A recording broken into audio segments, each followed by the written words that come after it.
ষ্টুডিঅ'ত মই কন্দৰ্প গগৈ জেক অলিভল first on time at big breaking মুহূৰ্তত বদৰপুৰত ভয়ংকৰ পথ দুৰ্ঘটনা সংঘটিত হৈছে অটো আৰু বাইকৰ মাজত মুখামুখি সংঘৰ্ষ তিনিখন অটো আৰু বাইকৰ মাজত মুখামুখি সংঘৰ্ষত ৭জন লোক গুৰুতৰভাৱে আঘাতপ্ৰাপ্ত হৈ পৰিছে ঘটনাৰ পিছতে উত্তপ্ত পৰিস্থিতিয়ে বিৰাজ কৰিছে হৈছে জনাইছে মুহূৰ্তত ভয়ংকৰ পথ দুৰ্ঘটনা বদৰপুৰত উদণ্ড বাইক চালকৰ বাবে ৰাজ্যত ভয়ংকৰ দুৰ্ঘটনা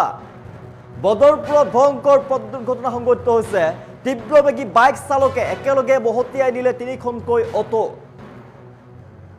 ভয়ংকৰ পথ দুৰ্ঘটনা ভয়ংকৰ সংঘৰ্ষৰ পিছতে দাও দাওকৈ জ্বলি উঠিল আটাইকেইখন বাহন তিনিখনকৈ অটো জ্বলি উঠিল দাও দাওকৈ ৰাজপথতেই ভস্মীভূত হ'ল দুৰ্ঘটনাত পতিত বাহন কেইখন শ্ৰীভূমিৰ ঘাই পথত এই ভয়ংকৰ পথ দুৰ্ঘটনা সংঘটিত হৈছে চালকসহ ৭জনৰো অধিক লোক গুৰুতৰভাৱে আহত হৈ পৰিছে আৰু দুজনৰ অৱস্থা অতি সংকটজনক অৱস্থাত তেওঁলোকক মেডিকেল কলেজলৈ লৈ যোৱা হৈছে সংকটজনক অৱস্থাত দুজনক শিলচৰ মেডিকেল কলেজ চিকিৎসালয়লৈ প্ৰেৰণ কৰা হৈছে ৰাজপথতেই দাও দাওকৈ জ্বলি উঠিল তিনিখনকৈ অটো আহত অনিকেশুদ্দিন ৰূপালী দাস জাছিম আহমেদ জয়িতা প্ৰকায়স্থ জলিল উদ্দিন ৰুমন উদ্দিন আৰু ৰথীন্দ্ৰ কুমাৰ দাস একেগৰাকী গুৰুতৰভাৱে আঘাতপ্ৰাপ্ত হৈ পৰিছে দুগৰাকীৰ অৱস্থা অতি সংকটজনক ঘটনাৰ শিহৰণকাৰী বৰ্ণনা দিছে প্ৰত্যক্ষদৰ্শীয়ে ভয়ংকৰ পথ দুৰ্ঘটনা বদৰপুৰত ভয়ংকৰ পথ দুৰ্ঘটনা সংঘটিত হৈছে উদণ্ড বাইক চালকৰ বাবে ভয়ংকৰ দুৰ্ঘটনা সংঘটিত হৈছে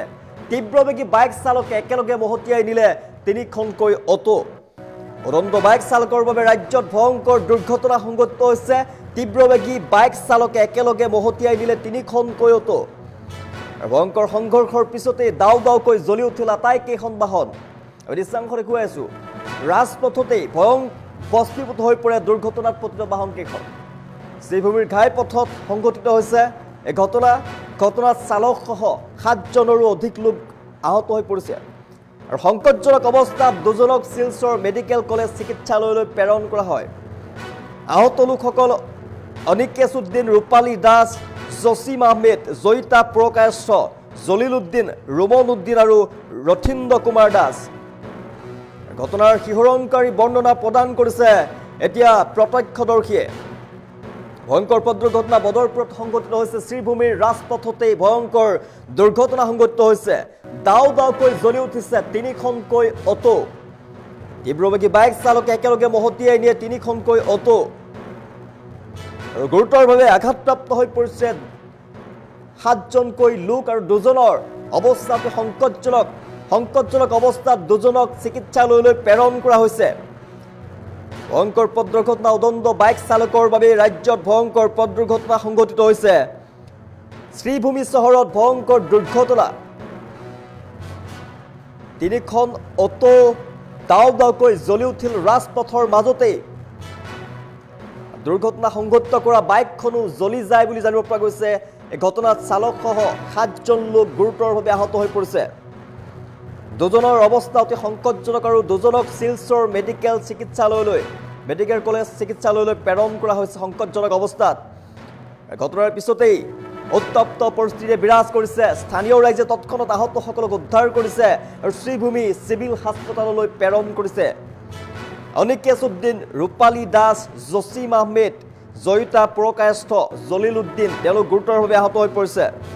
শ্ৰীভূমি চিভিল হাস্পতাললৈ তেওঁলোকক প্ৰেৰণ কৰা হৈছে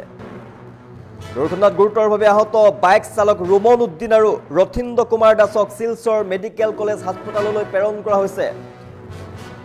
তীব্ৰ গতিত আহি আছিল বাইকখন আৰু তিনিখন অটো তীব্ৰ বেগত খুন্দিয়াই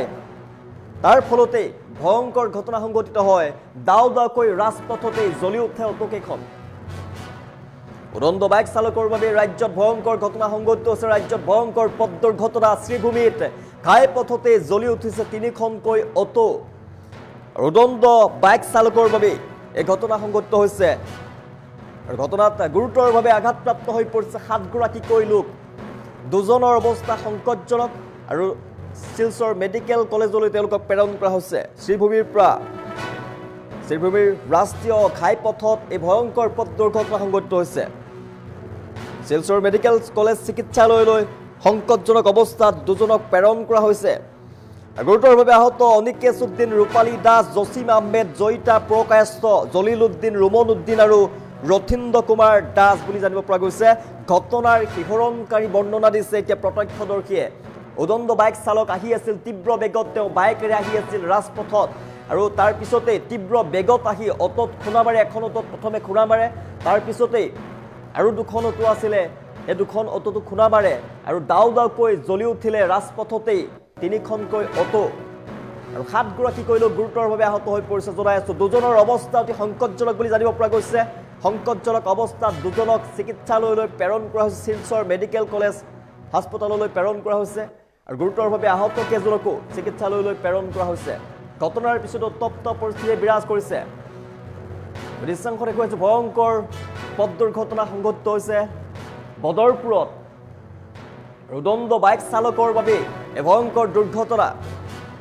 শ্ৰীভূমিৰ ঘাই পথত এই দুৰ্ঘটনা সংঘটিত হৈছে। 7জনৰো অধিক চালকসহ লোক গুৰুতৰভাৱে আহত হৈ পৰিছে আৰু সংকটজনক অৱস্থাত দুজনক শিলচৰ মেডিকেল কলেজ হাস্পতাললৈ প্ৰেৰণ কৰা হৈছে। ৰাজ্যত উদণ্ড বাইক চালকৰ বাবে ভয়ংকৰ পথ দুৰ্ঘটনা। তীব্ৰবেগী বাইক চালক একেলগে মহতিয়াই নিলে তিনিখনকৈ অটো আৰু ভয়ংকৰ দুৰ্ঘটনাত দাও দাওকৈ ৰাজপথৰ মাজতেই জ্বলি উঠিল তিনিখনকৈ অটো। ৰাজপথতেই ভস্মীভূত হৈ পৰে দুৰ্ঘটনাত পতিত অটোকেইখন। আমি দৃশ্যাংশ দেখুৱাই আছো। আহত অনিকেশ উদ্দিন, ৰূপালী দাস, জছিম আহমেদ, জয়িতা প্ৰকাশ। স্বাভাবিকভাবে হয়েছে বাইক একটা মানে 3টা অটোরে আগে ধাক্কা মারছে কিনা জানি না, মানে অটোর পিছনের সাইডে চিৎকার দেয় আর আইও আমরা অটোর ধাক্কা মারছি, মারতেও আমার সাইডে ধাপ করে ট্যাঙ্কিটা ইয়েও আগুন লাগছে। আর ড্রাইভারটা মানে অটোর ড্রাইভারে বাইরিয়া আমার এখানে কইছে মাসি বাইরে হইয়া টান মারছে, আমি আর কইতাম পারি না, টান মারি হে কোন দিকে যে আমার বার করছে আমি তাও ঠিক করে কইতাম পারতাম না। আমি নিজে বাড়ি ঘুরতে পরে মহর্ষির তারা আমার ঘুরাইছি আর কিছু আমি মহর্ষির সামনে একদম বাইকারও নাইলে গাড়ি কোনো আগুন লাগার কথাও না, কোনো অ্যাক্সিডেন্ট হওয়ার কথাও না, কোনো অটো নাই, কিচ্ছু নাই। বাইকালেও সবচেয়ে মেন কারণ আমার ডাইন সাইডে বাজাজের গাড়ি একটা আছে, আমি বাম সাইডে মেসেঞ্জার লামাই টিভিএস যেদিকে আইছি বাইকের টায়ার শব্দটা ওই পরে দিকে আসে। কোন জায়গায় দিছে ঘটনা? ওই স্কুল গেটের সামনে।